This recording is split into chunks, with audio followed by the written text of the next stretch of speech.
지난주일부터 우리가 창세기를 읽고 있는데요. 예전에 읽을 때보다 유익한 것이 많다고 하시는 분들이 계셔서 하나님께 정말 감사를 드립니다. 그런데 가만히 눈치를 보니까 아직도 성경 읽기에 도전하지 못하고 계신 분들이 계신 것 같더라고요. 그래서 우리 당회에서 그런 얘기를 했어요. 금년에는 이렇게 잘 따라오면서 읽는 사람들한테 가을에 큰 선물을 주자고. 얼마나 큰 선물을 이제 줄지는 이제 몰라요. 근데 이제 성경을 잘 읽으시면 좋겠어요. 거기에 도움이 되게 하고자 오늘도 이제 26절에서부터 50장까지의 개요를 같이 나눌 텐데요. 구역장님들한테 부탁을 드리는데, 구역 예배 때에 우리 구역 식구 누가 성경을 오늘 2주간에 읽은 성경을 몇 번 읽었는지 파악을 해서 이제 그 헌금 봉투에다가 기록해서 보고를 해 주시면 되겠어요. 거짓말 하지 마시고요. 그래서 우리 같이 성경을 읽었으면 좋겠습니다. 지난주일 오후에는 노아의 홍수를 중심으로서 1장부터 25장까지의 말씀을 쭉 살펴봤죠. 거기에서 뭘 봤어요? 우리는 1장부터 1부였어요. 1부는 실상은 1장부터 21장까지, 그 다음에 2부는 12장부터 50장까지 이렇게 보통 본다 그랬죠? 이렇게 볼 때 이거는 4대 사건, 그죠? 4대 사건, 이거는 4대 인물, 이렇게 본다 그랬는데 저하고 같이 보면서는 조금 좀 바꿔서 보자. 모두 다 구원에 관한 것을 이야기하는 것이니까 구원은 뭐다? 타락에서부터 타락, 그 다음에 은혜, 그 다음에 완성, 이렇게 해서 구원이 되어지는 거다. 이 타락의 모습들이 어떻게 그려지는지를 쭉 설명을 했어요. 그러면서 우리가 25장까지를 봤는데요. 그 속에서는요, 타락의 모습을 우리가 많이 강조했죠.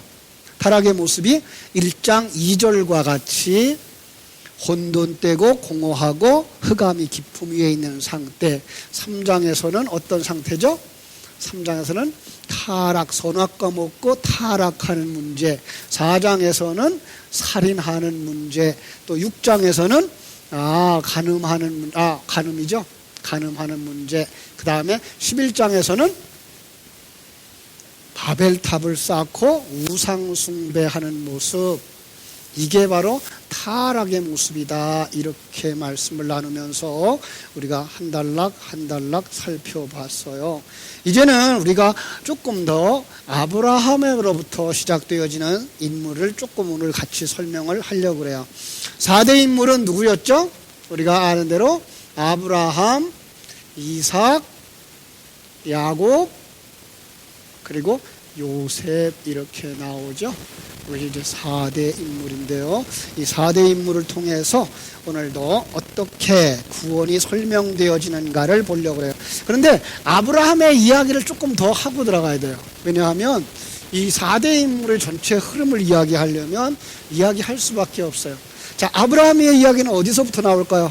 창세기 12장 1절? 아니요, 조금 더 앞으로 가서 창세기 11장으로 가셔야 돼요. 그죠? 11장으로 가시면 돼요. 11장 27절부터. 11장 27절부터. 왜 그럴까요? 12장 1절부터는 하란에서부터고요. 11장 27절부터는 갈대아 우르에서부터 시작되어지기 때문에 그래요. 그래서 갈대아 우르에서부터 시작되어지는 이 아브라함의 이야기를 우리가 알 수가 있습니다. 그죠? 자, 우리가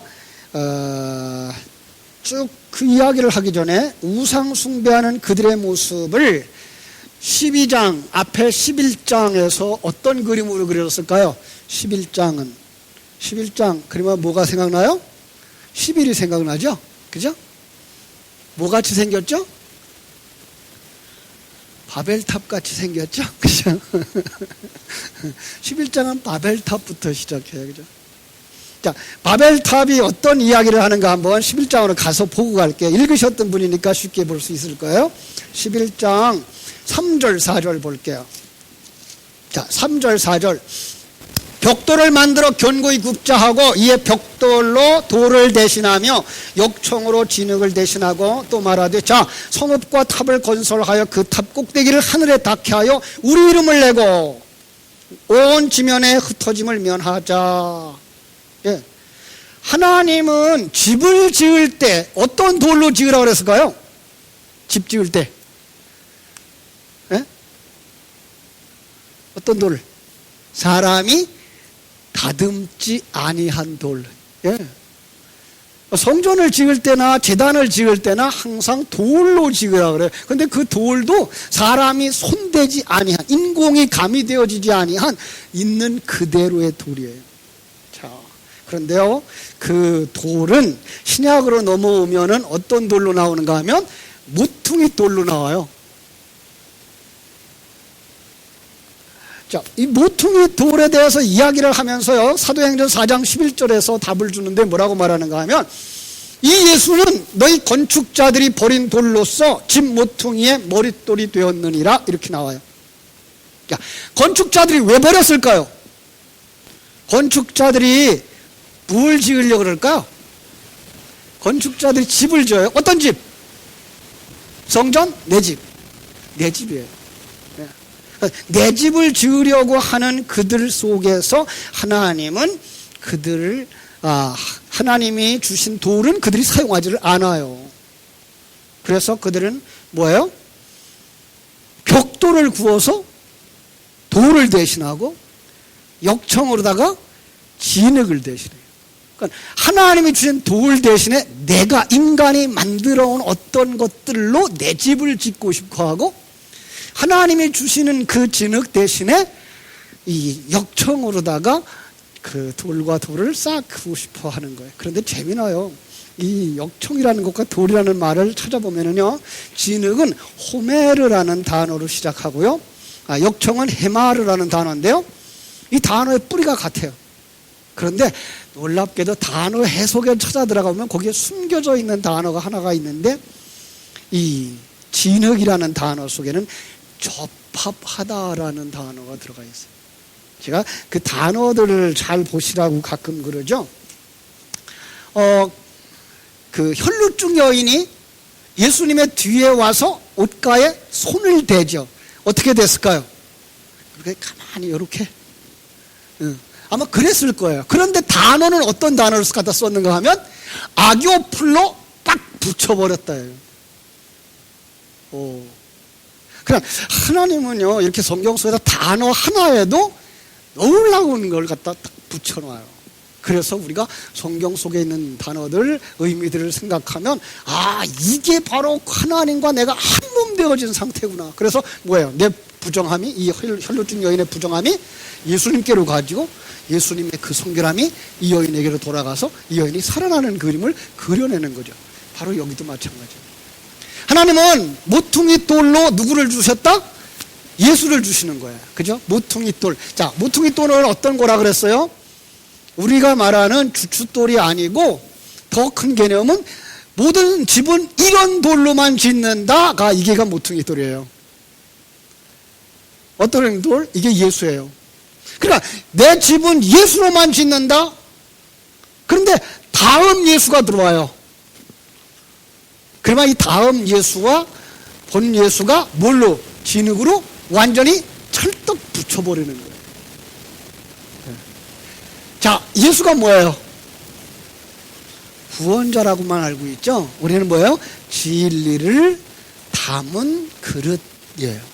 그러니까 예수 그리스도가 하나님을 보여주고 하나님을 모시고 살아가는 인생인 것처럼 예수님을 주인으로 모신 인생들이 여기 와서 턱가닥 붙고 턱가닥 붙어서 성전이 되어져 가는 거예요. 바로 성도들이에요. 그런데 자기 집을 짓고 싶은 사람은 이걸 버려요. 왜? 여기서는요, 예수님은 우리에게 뭘 요구해요? 자기 부인하라고, 자기 십자가를 지고 죽으라고.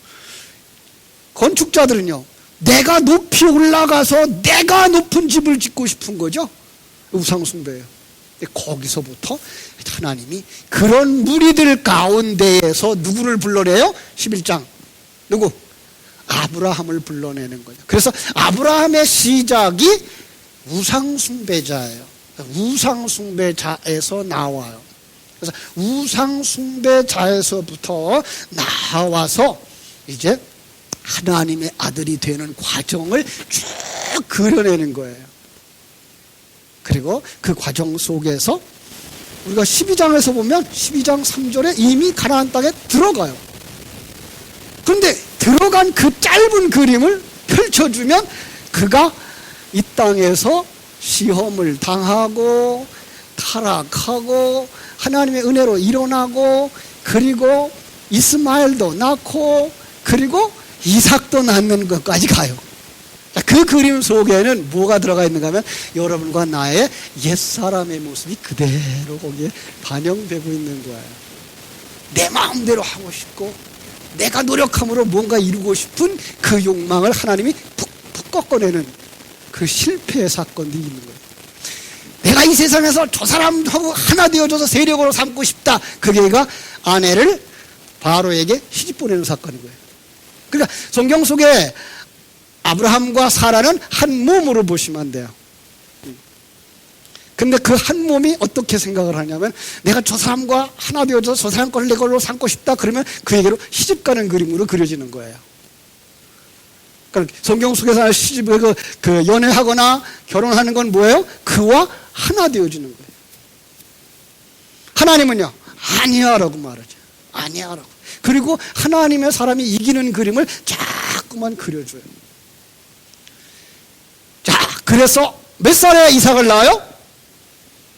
아브라함이 100살. 우리 교회 100살 되신 분. 아직은 그럼 여러분들은 아직은 다 뭐 할 수 있다? 아들을 낳을 수가 있다. 어떤 아들? 하나님의 아들이 될 수 있다 이 말이에요. 하나님의 아들이. 우리는 하나님의 아들로 변할 수가 있는 거예요. 그 변하는 것을 뭐로 말해요? 아들을 낳는 그림으로 그리는 거예요. 자기는 자꾸만 엘리에셀이니다 이스마엘이라도 아들을 세워주세요 라고 자기가 만들어낸 것들을 자꾸만 내놓고 난 이렇게 잘하고 있어요 라고 말하는데 하나님은 아니 치워버리고 내가 주는 아들 그래 누구나요? 이삭을 낳는 거죠. 이게가 구원인데요. 이 구원에서 이삭이 번제물로 드려지면서 그로 말미암아 아브라함이 구원을 받아요. 이삭은 어린 양의 제물로 말미암아 구원받는 그림을 거기서 내고 있는 거죠. 그렇죠? 자, 그래서 이제 우리가 읽어오는 거예요. 이미 읽으신 부분인데 18장에 가면 하나님이 내년에 아들을 낳을 거야 그랬어요. 그래서 시간이 얼마큼 지났는데 이게 뭡니까? 18장에서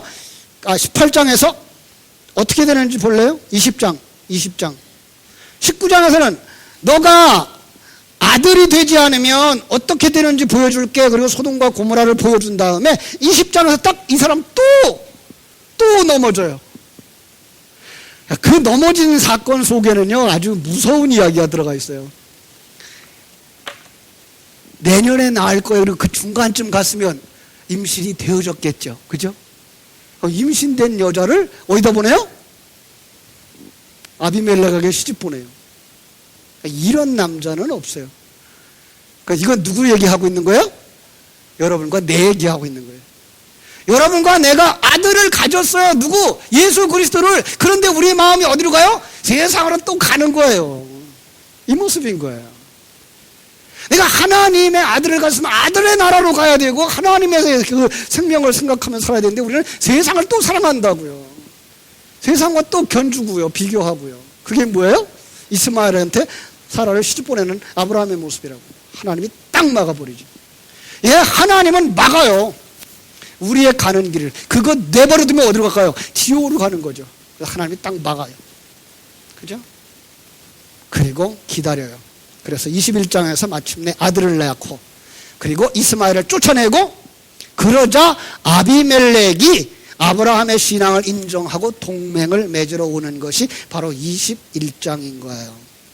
그 다음에 22장에서 이삭을 번제로 드리는 그림이 나왔고요. 그죠? 그러고 나면 어디로 가야 돼요? 아브라함은 이제 어디로 가요? 돌아가야 되죠. 완성되어지면 갈 곳이 있어요. 어디예요? 천국. 그죠? 우리는 이제 천국에 들어가는 거예요. 자, 그런데 천국에 들어가는데 천국에 들어가는 마지막 관문이 어딜까요? 여러분 어디를 통해서 천국 가실래요? 막벨라 동굴. 그죠? 거기 뭐예요? 묘지예요. 묘지는 성도들에게서 묘지는 어디로 가는 대문? 천국에 들어가는 대문. 예. 무슨 두려워요? 안 두려워요? 천국에 들어가는데 왜 두렵겠어요? 재미난 거는요. 그래서 아브라함만 그리 들어가는 게 아니라 사라도 먼저 거기에 들어갔고요. 그 다음에 야곱도 그리로 들어가고요. 요셉도 그리로, 아니 요셉은 그리 안 가는구나. 그 아내들이 다 그리로 들어가요. 그 막벨라 굴로. 바로 천국에 들어가는 관무신 것을 알 수가 있습니다. 그죠? 자, 25장에서 그래서 이제 여러분 어디까지 읽었어요? 25장 아브라함이 죽어요. 그리고 나면 이제 출발해야 될 사람이 누구의 이야기죠? 이삭의 이야기죠.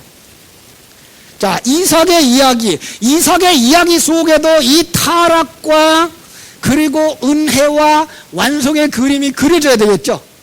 그래서 이 이삭의 타락의 그림은 어떻게 그려졌을까요? 이삭의 타락의 그림. 25장 21절 보세요. 25장 21절. 어떻게 그려지나 제가 읽어드릴게요. 이삭이 그의 아내가 임신하지 못함으로 그를 위하여 여호와께 간구하매 여호와께서 그의 간구를 들으셨으므로 그의 아내 리브가가 임신하였더라. 우린 이거 대수롭게 보죠. 왜요? 아기 가지지 못한 사람 기도하면 아기 가지는구나 이렇게 본단 말이에요. 아니요. 성경 속에서는 아기 가지 못하는 여인을 어떤 사람을 아기 가지 못하는 여인이라고 봐요? 혈루증 여인. 씨를 받지 못하면 뭐예요? 피가 흘러내려가는 것. 이게 혈루증 여인이에요. 그리고 여자들이 왜 부정한 자라 그러는가 하면 한 달에 한 번씩 피를 흘려내기 때문에 부정한 자라고 했던 거예요. 그리고 생물학적인 여자가 부정한 것이 아니고 뭐예요? 이 세상의 모든 인생들이 하나님의 생명을 가지고 아들로 모시고 살지 못하는 인생을 다 부정한 자라고 얘기했던 거예요. 이게 타락한 모습이에요. 예. 그런데 거기 뭐가 있어요? 기도하였더니, 그죠? 플러스 기도예요. 그랬더니 뭐가 돼요? 임신이 되어져요. 이걸로 끝나요, 이삭은. 예. 자, 그런데 여기에 재미난 그림이 포함되어져요. 이 이삭이 임신하였더니 뭐가 나요? 임신이 되어져요. 임신했더니 이번에는 그 그림을 두 사람으로 그려놔요. 여기에 야곱과 누구?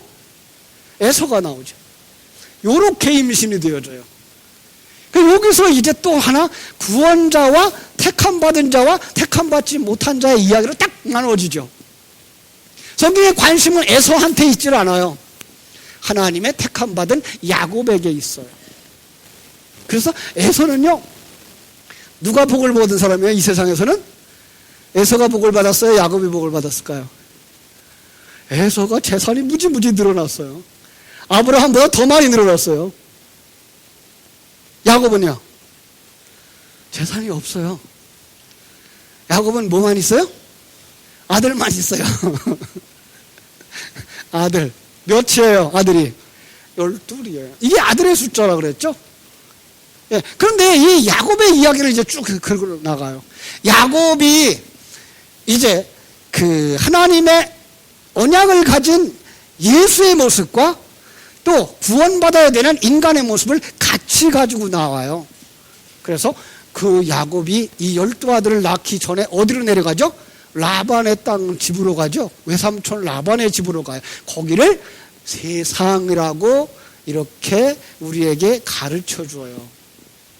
자, 그런데 이 세상에 내려갔더니 거기에 여자가 몇이나 있어요? 4이나 있어요. 동쪽에 하나, 서쪽에 하나, 남쪽에 하나, 북쪽에 하나. 그래서 4이에요. 자, 그런데 가까이서 자르면 둘밖에 없어요. 누구예요? 라헬과 또 누구죠? 레아. 예, 그거는 유대인과 이방인으로 이렇게 나누는 거예요. 그래서 넷으로 나눌 때는 동서남북에 있는 하나님의 백성들, 그들을 통하여 아들을 낳는 것 12를 낳게 되는 거예요. 이 바로 그런 그림이에요. 그런데요, 이 야곱이 어떤 사람인지 아세요? 자, 야곱이 아주 손이 더러운 사람이에요, 야곱은요. 왜냐하면 그 사람한테는 하얀 양을 갖다 주어도 이 양이 뭐가 돼요? 얼룩무늬가 돼버려요. 우리는 그걸 잘못 해석하면 어떻게 되어져요? 그건 하나님이 축복하셔서 그 외삼촌이 재산을 안 줘도 그 사람 재산이 늘어났어 이렇게 보고 있는데, 조금 제대로 보면은 하나님 앞에 드리는 양은 뭐가 없어야 돼요? 흠과 티가 없는 양이어야 돼요. 그런데 하나님은 그렇게 흠과 티가 없는 양을 주어도 이 사람의 손만 통과하면 뭐가 돼요? 얼룩무늬가 되어지고 아롱무늬가 되어지고 검은색으로 변하는 거예요. 그러면 그 사람은 하나님이 어떻게 해야 돼요? 이게 하나님의 생명을 가지지 못한 자, 언약이 없는 자면은 그냥 버려버려요. 그런데 하나님은 그를 반드시 만들어야 돼요. 그래서 그를 야복강까지 끌고 가요. 그죠? 야복강까지 끌고 가요. 야복강에서 어떻게 했을까요? 환도뼈를 쳤어요. 예? 그래서 사실은 그 사람은 거기서 죽은 거예요. 그런데 재미난 건 그 죽은 사람의 이름이 누구예요? 이스라엘, 이긴 자예요. 이긴 자. 요한계시록에 이긴 자에게는 하늘의 생명과를 먹게 해주겠다고 했는데 바로 이게 이긴 자예요. 누가 이겼을까요? 예수가 이긴 자예요.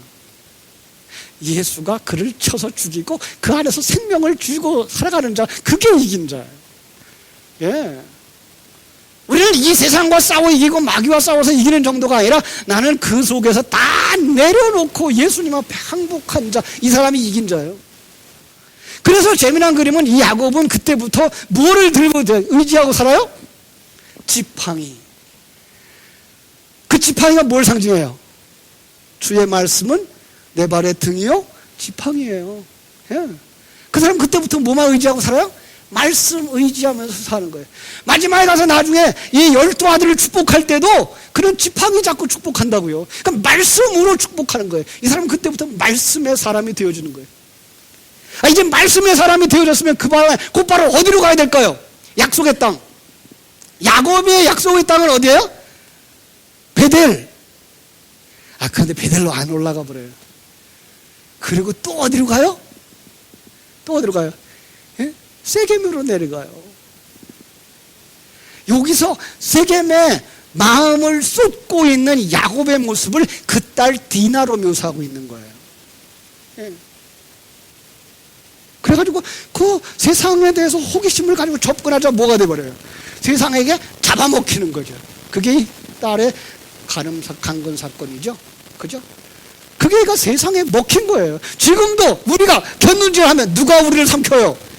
우는 사자와 같이 삼킬 딸을 들이찾고 있는 악한 마귀가 삼켜버리죠. 그때 가서야 어떤 피비린내 나는 전쟁이 일어나요. 그래서 그 아들들이 가서 협약을 맺고 그들에게 할례를 받으라 그러고 할례 받아놓고 다 피바다가 되어 있는 상태에 가서 다 목을 쳐서 죽이고 전쟁이 일어났어요. 그때서야 야곱이 깨달아요. 내가 할 게 이 짓이 아니구나. 자, 이제 우리 안에 있는 우상 다 상수리 나무 아래 묻어버리자. 그리고 거기서 다 묻어버리고 어디로 올라가요? 베델. 베델이 어디예요? 하나님의 집. 예? 하나님과 약속한 땅으로 가는 거예요. 자, 그런데 이 야곱을 정말 하나님의 나라에 들어가게 하는 이 막벨라 동굴로 그 무덤으로 갈 수 있도록 하는 그 주체적인 역할을 누가 하는가 하면 여기 이 사람이에요. 요셉이. 오늘 본문은 우리 37장에서 이 요셉의 출현이 이야기되어지고 있죠. 요셉이 왜 와야만 했느냐? 이 열둘, 야곱이 곧 뭘로 그려지고 있는 거예요? 열둘로 그려지고 있는데 이 열둘을 약속의 땅, 아니 더 정확하게 말하면 왕이 있는 땅, 이리로 데려가기 위해서 요셉이 오는 거예요. 그러니까 요셉이 이 37장에서 형제들에게 미움을 받는 그 모습을 보면 이게 바로 예수님의 모습이에요. 형제들에게 미움을 받아요. 근데 형제들의 잘못을 아버지에게 고해요. 누가 하는 일이에요, 이게? 예수님이 하시는 일이에요. 예. 그러니까 예수님은 그때 무슨 옷을 입었어요? 의의 옷, 채색 옷. 다른 아들들은 하나도 못 입었는데 이 요셉만 채색 옷을 입어요. 이게 의의 옷이에요. 그런데 이들을 왕 있는 곳으로 데려가기 위해서 그 옷을 벗겨서 그 애굽으로 밀어넣어요. 예, 이 사람들을, 열둘이라고 하는 이 사람들을 왕이 있는 곳으로 데려가서 살게 하기 위해서 이 땅에 거기에 보디발의 집 그리고 감옥이라고 하는 곳에 요셉을 먼저 집어넣어요. 예. 그리고 근데 거기서도 어떻게 살아요? 이 보디발의 아내가 그러죠? 그를 품고 싶은 거죠. 먹고 싶은 거죠. 사단이 여기에 들어간 예수를 시험하는 거죠. 예. 근데 예수님이 시험에 이겼어요? 못 이겼어요? 이겼어요. 요셉이 이길까요? 지길까요? 이겼어요. 그리고 이 요셉이 감옥에 들어가서도 뭘 보여주는가 하면 하나님이 나와 함께 하고 있는 걸 보여줘요. 그것이 형통이에요. 그리고 나이 30이 되었을 때에 예수님 30세에 공생애를 시작하신 것처럼 이 사람이 바로 바로를 도와요. 바로를 돕는데 어떻게 돕는가 하면 양식을 가지고 도와요. 왜? 양식을 가지고 그 사람들의 모든 땅과 짐승과 생명까지 다 사서 누구한테 바쳐요? 왕한테 바쳐요. 지금 우리 예수님이 그 일을 하신다니까요. 네. 우리 예수님이 진리의 말씀을 가지고 여러분을 죄악된 이 세상으로부터 사서 우리를 어디로? 왕 아래다가 맡기는 거예요. 그래서 결국은 이 야곱과 11 아들, 12이죠? 그가 어디로 내려가요? 애굽으로 내려가요. 그리고 애굽에 내려가서 한 사람 왕 아래 만인 위에 있는 그분 누구예요? 예수 그리스도의 상징이잖아요. 한 분 왕 아래 모든 사람들 위에 있는 그분의 형제가 되어져서 거기서 천국을 누리면서 살아요. 여기 바로 창세기 50장까지의 이야기예요. 그래서 마지막 49장에 가면 누가 죽는가 하면 야곱이 죽어요. 그럼 야곱이 죽으면 어디에 장사돼야 돼요? 막벨라 무덤에. 그리고 나서 이 창세기 15장에서 약속했던 아브라함의 언약이라는 것을 성취시키려고 요셉은 마지막 죽음 앞에서 그 형제들에게 이렇게 부탁을 해요. 50장 가서 보겠습니다. 50장 24절 요셉이 그의 형제들에게 이르되 나는 죽을 것이나 하나님이 당신들을 돌보시고 당신들을 이 땅에서 인도하여 내사 아브라함과 이삭과 야곱에게 맹세하신 땅에 이르게 하시리라 하고 요셉이 또 이스라엘 자손에게 맹세시켜 이르기를 하나님이 반드시 당신을 돌보시리니 당신들은 여기서 내 해골을 내고 올라가겠다 하라 하였더라. 그래서 이제 여기에 구원의 큰 그림을 하나 툭 던져주고 가요. 그래서 모세가 나중에 이제 출애굽기 13장에 가면 출애굽을 할 때에 이스라엘 백성들을 다 이끌고 출애굽을 할 때에 이 요셉의 해골을 메고 나와요.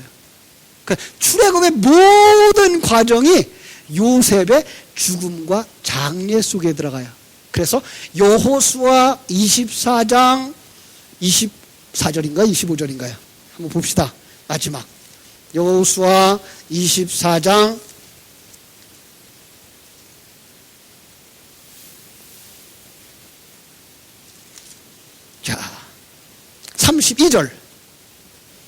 32절 제가 잘못 봤네요. 32절 또 이스라엘 자손이 애굽에서 가져온 요셉의 뼈를 세겜에 장사하였으니 이곳은 야곱이 베크시라를 주고 세겜의 아버지 하몰의 자손들에게서 산 밭이라. 이거 어디예요? 똑같이 막벨라 굴이에요. 기가 막혀요. 그죠? 그러니까 요셉도 거기를 가긴 맞았네요. 그죠? 모든 사람은 어디로 간다? 무덤을 통해서 천국으로 간다. 선착순 오늘부터 여러분들이 정말로 이렇게 이렇게 완성되어져 가는 것, 이것이 타락의 모습, 그 속에 하나님의 역사하심, 우리가 이렇게 돼서 완성돼서 하늘나라로 가는 거구나 하는 그림으로 성경을 읽어가면 성경이 아주 재미있을 거예요. 창세기 25장이니까요 26장부터 50장까지니까요 그 속에서 여러분들이 다시 한번 아브라함의 생애, 이삭의 생애, 야곱의 생애, 요셉의 생애를 쭉 보시면서 그 야곱의 생애가 길게 나오잖아요. 이제 그 야곱의 생애를 속에서 요셉이 어떻게 등장해서 야곱을 12아들을 요셉되게 하는가, 구원받게 하는가의 관점을 가지고 보시면 나중에 또 설명할 때 아주 유익하게 여러분들이 이해를 하실 수 있을 거예요. 그래서 요셉이 누구를 상징한다? 예수님을 상징하고 있구나 라고 하는 걸 깊이 깨달아가면서 야곱이 바로 내 모습이구나, 에서는 구원받지 못하는 자의 그 삶이구나, 이렇게 보시면 우리가 이 땅에 살아가는 것이 무엇인지, 그리고 우리가 당하는 시험이 무엇인지 더 분명하게 보게 될 줄로 믿습니다. 기도하겠습니다. 하나님, 짧은 시간 많은 이야기의 개요를 같이 나누다